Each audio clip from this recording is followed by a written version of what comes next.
Hello, this is Haley Wazinski, the Physician and Program Relations Manager here at Practice Match. Today's webinar is all about red flags to look for in opportunities. So it doesn't matter if you are just perusing job descriptions to look for opportunities to apply to, or if you've already started the interview process and you are going through, the different stages of phone interviews and site visits. There are red flags throughout that we should be looking for to make sure that we're choosing the best opportunity for us. So, quick reminder the phone lines will be muted throughout the session. This is just to help eliminate any extra background noise, as well as just to keep everything focused on the webinar itself. If you do have questions, you are still encouraged to ask those. Just throw those in that questions chat box on the GoToWebinar panel, and I will monitor that throughout the session and answer those questions as they come up. Also, there will be time at the end of the webinar, so if you feel like, you know what, I'm going to wait to see if maybe it gets answered before I ask, or I'm just going to hold off to the end, that is perfectly fine. There will be time for you to ask those questions then. Also, you can always email me at practicepath@practicematch.com. Those emails do come to me, and I can help answer questions then as well. But let's go ahead and get started. So, the first thing that I want to cover is why are those red flags so important? Red flags, those are going to be those signs that kind of tell us, you know what, maybe this isn't the best opportunity for me, or maybe this doesn't make me feel comfortable while I am deciding, is this an opportunity that I should be taking or even applying to? So, those red flags are important because this may help prevent you from wasting time. As a physician, you don't have a ton of extra time in your daily life, whether you're still in training or practicing. So, you want to make sure that you're utilizing your time as best as possible. So, seeing those red flags in the beginning, that can help you just prevent wasting your time. Also, they can help keep you from a bad opportunity. I'm sure everyone knows someone or knows someone who knows someone who says, you know what, the warning signs were there, but I chose to ignore them. And now I'm in this, position that I hate. I cannot wait for my contract to get up. Or, you know what, I said, forget it. I can't make it to the end of my contract. So we don't want to be in that position, obviously. So look at those red flags as kind of that warning sign to help keep you from, signing a contract with a bad opportunity for you. Also, following those red flags and warning signs, this can help you actually find the right opportunity. If we're seeing job descriptions that point out some red flags to us of, you know what, not giving me a lot of info here, tried to reach out to the recruiter, not getting a lot of info back, this can help you, deter from those opportunities that aren't going to be great for you and actually stumble upon one that is good for you. So that's why it's so important to take notice of those red flags and not just ignore them or kind of push them to the side. So let's actually take a look at some red flags that we should be paying attention to. Number one, vague opportunity descriptions. This is one that can be very unintentional on the side of an organization where they just may not realize, oh, we left out some key information. But as as the physician applying to this opportunity, don't just assume that, hey, you know what, they're missing some information, but I'm sure that as soon as I start chatting with them or start the interview process, they'll tell me all that information that I need to know. Does not always happen. Like I said, it could be completely unintentional that they left some information out, but other times it's going to be purposeful as to why they're leaving that information out. Maybe the pay is way lower than what the normal amount is around that area for that specialty. Maybe the call schedule is not great. Maybe the actual location that you're going to be applying to is a really difficult one for them to, get physicians to work at. So don't just assume that that information is going to be given to you because it may be being held, from that job description on purpose. So if you do notice that, you know what, it doesn't mention the call schedule, but every other opportunity I've looked at has mentioned, what it kind of looks like. reach out to that organization or to the recruiter for that opportunity to ask your questions. So you're not in the wrong if you see the recruiter's contact information and you reach out via phone or email to say, "Hey, Susie, I was looking at this position on your website, and I noticed that it doesn't mention information A or information A, B, and C. Do you think that you could get that over to me before I make the decision of applying for this opportunity or not?" If it is somewhere where, hey, this was just an accident, somehow, it got left out of that job description, here's that information, you should feel comfortable with that. If it's an organization, though, that goes, okay, here, let me recopy and paste that job description over to you, or not really expand on your questions or concerns, that's a red flag within itself. Because why is this information being withheld? Like I mentioned before, it may be because those answers aren't really what physicians want to hear, and they know it, so they're purposefully just avoiding answering those questions. So make sure that you are reaching out if you do see a vague opportunity description, so that way you're not wasting your time applying somewhere that isn't going to give you that information. Also, vague answers. So this definitely plays off of the previous slide of, if you get that vague description, but also as you go through the recruitment process, questions are going to come up, whether it be something as simple as, what's the next step for me after we went through our initial interview, all the way to, hey, do you guys offer loan repayment? Do you offer visa sponsorship? You want to make sure that as those questions come up, that they're being answered by that organization or the recruiter. So if you're asking questions for instance, do you guys offer loan repayment? If they're kind of giving you the runaround of kind of, but not really, but kind of, that's not answering your question. So they should be able to answer those questions clearly for you, to make sure that they are putting their best foot forward to help recruit you onto their team. So you want to make sure that as you're asking those questions, that they are actually giving you an answer.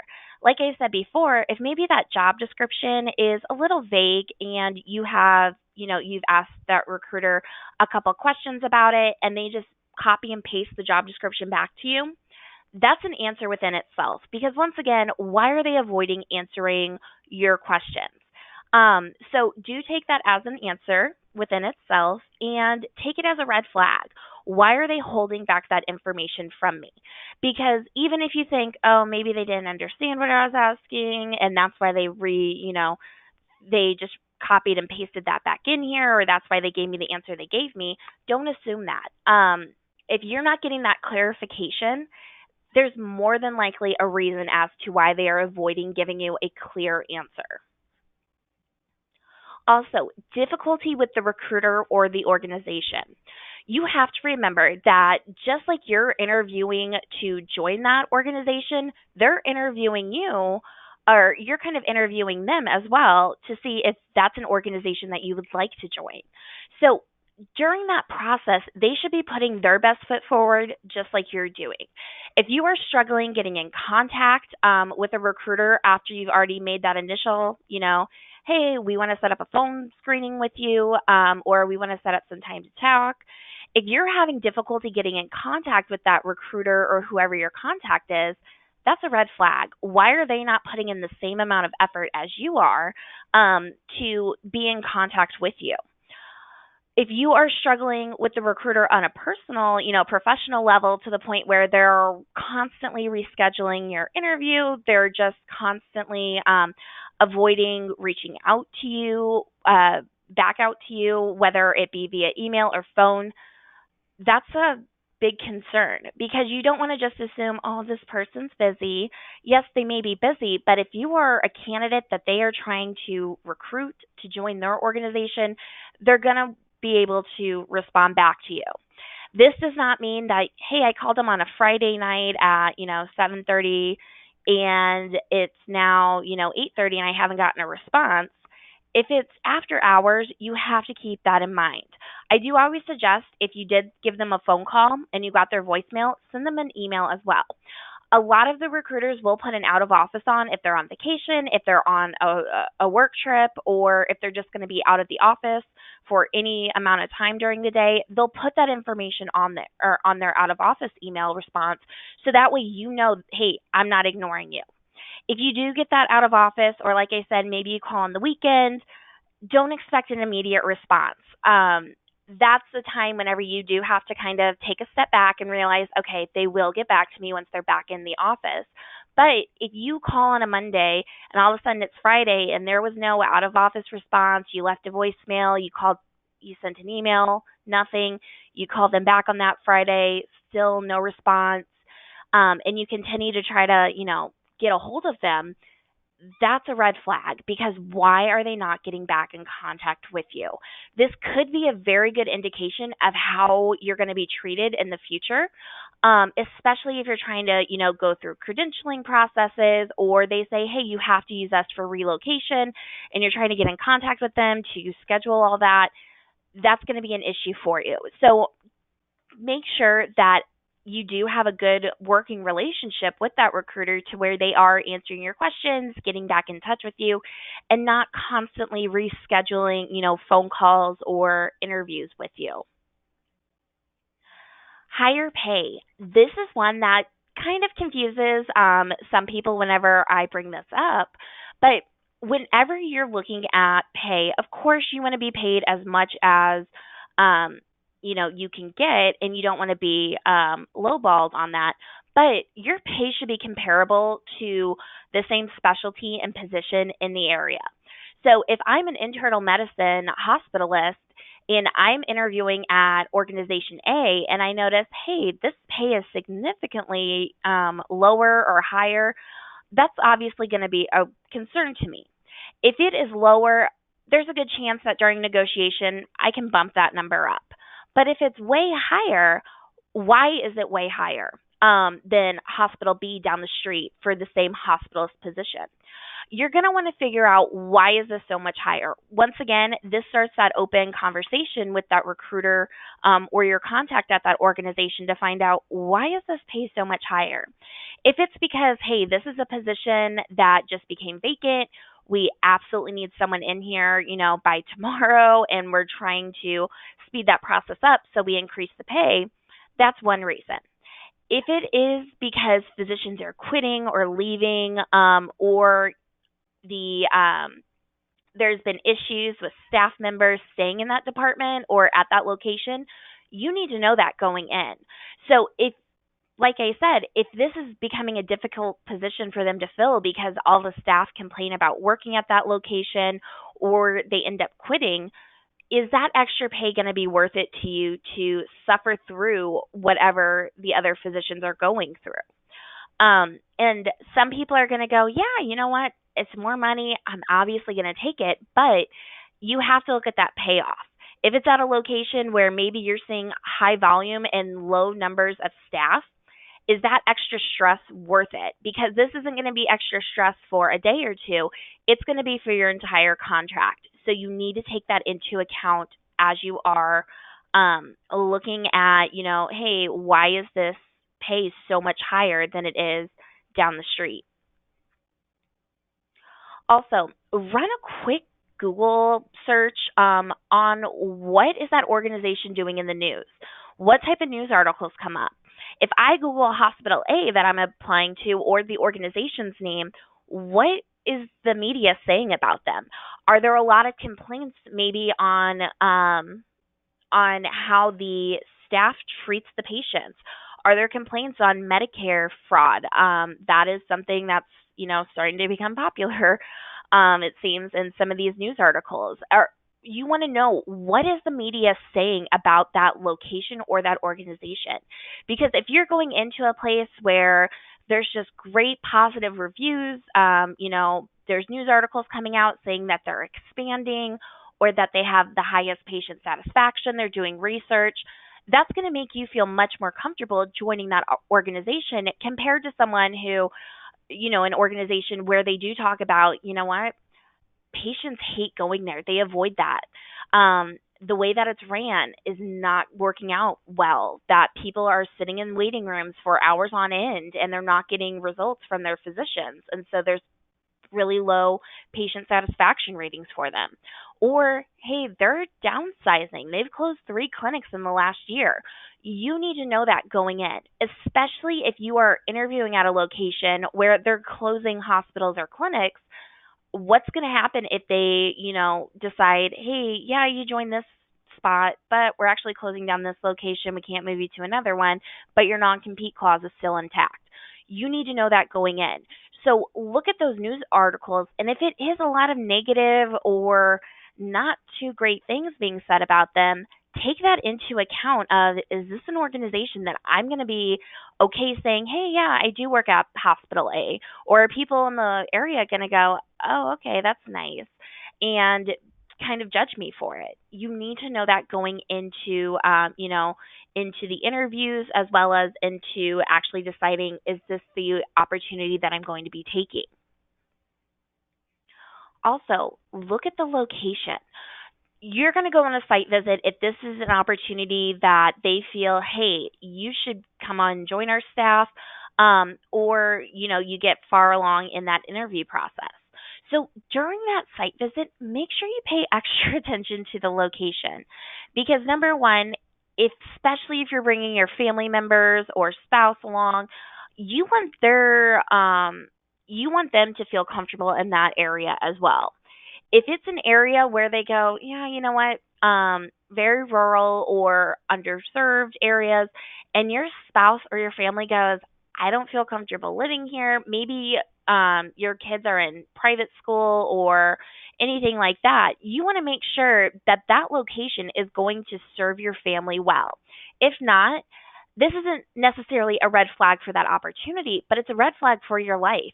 If you're relocating your family to somewhere that they don't feel comfortable, this could bring up extra, stress and problems with the home life that you don't necessarily want. So make sure that you're paying extra attention to that geographic, city or town that you would be moving to. Also, pay attention to the hospital or clinic or office itself. How is it ran? Does it look new and updated? Does it look old and it doesn't look like it's been updated since it was built in the early 1900s? You need to know that, because obviously, if this is a place that said on the job description, new state of the art equipment and um, a new remodeled hospital, and it doesn't look that way, okay, were they lying about that, or did they actually do it, but it's only in certain areas of the hospital? You need to know that going in. You also want to know, how is this location ran? So if I'm, once again, an internal med doc, or a family practice doc, how are new patients assigned? Do I have to fight with the senior physicians to figure out, hey, can I see these patients or are you seeing them? Is How is the pay designed, to the point where I need to know, am I getting paid based off of how many patients I see a day? Am I getting paid just for being here that day? You want to know that going in. Also, is the patient population what you were expecting? So, like I mentioned before, maybe you're going to a rural area and they said, you can expect, 30 patients a day. And all of a sudden you get there and you go, but it's very rural. It's more than I'm going to see maybe 10 patients a day. You want to know that, and vice versa. If you're expecting a low patient population, all of a sudden you're coming in and you're seeing, okay, I'm obviously going to be seeing way more than that. You want to know. That should be a red flag to you, if one, if they lied about it, but two, if it's not what you're expecting, because even if it's a lower patient population or a higher patient population than what you're expecting, you need to make sure that that's something that you're prepared for, and that you're willing to work with on a daily basis. And then lastly, what are their doctors saying? So, like I mentioned, on site visits, you're going to meet with lots of people from the organization, department heads, CEOs, presidents, vice presidents, all that good kind of stuff. So you will more than likely go to a lunch, a dinner, some sort of, meet and greet, cocktail hour with physicians from that organization, at some point during your interview. So whenever you are, meeting with them, talk to them, ask them some questions that you have. Find out, how do they really feel about the organization. This is going to help to give you an inside look from that doctor's perspective of how things are run. Maybe the, department heads and the chairs are saying, "Oh my gosh, this is the best department I've ever, worked with. This is great." But then you talk to the doctors and they're saying, "Yeah, not so much." They are constantly doing this or that, or we feel super underappreciated here to the point where once my contract's up in the next few months, I'm not returning. You need to know that going in. But also, you have to realize, are these complaints warranted, or is this just someone who just doesn't like the organization or that they are just upset? And so these complaints are definitely not warranted. So if it's the whole group saying that, okay, maybe I'm going to take that, much more serious than the one physician out of the six that I'm talking to that just talks negatively about it. But if they're, like I said, if that whole group is just not saying positive things, or they're saying some things that are making you feel nervous or anxious or worried about that position, that's a red flag within itself. Because if those physicians who know that you are meeting with them because you are possibly coming on to that location, and they're saying that to you, then how's it going to be whenever you're actually working there? But any questions about anything that we went over? If so, please feel free to throw those in the chat box, or you can always call or text my cell phone at 314-745-0869, or email me at practicepath@practicematch.com. Um, but if you don't have any questions, you're more than welcome to leave the webinar, and we hope to see you at another.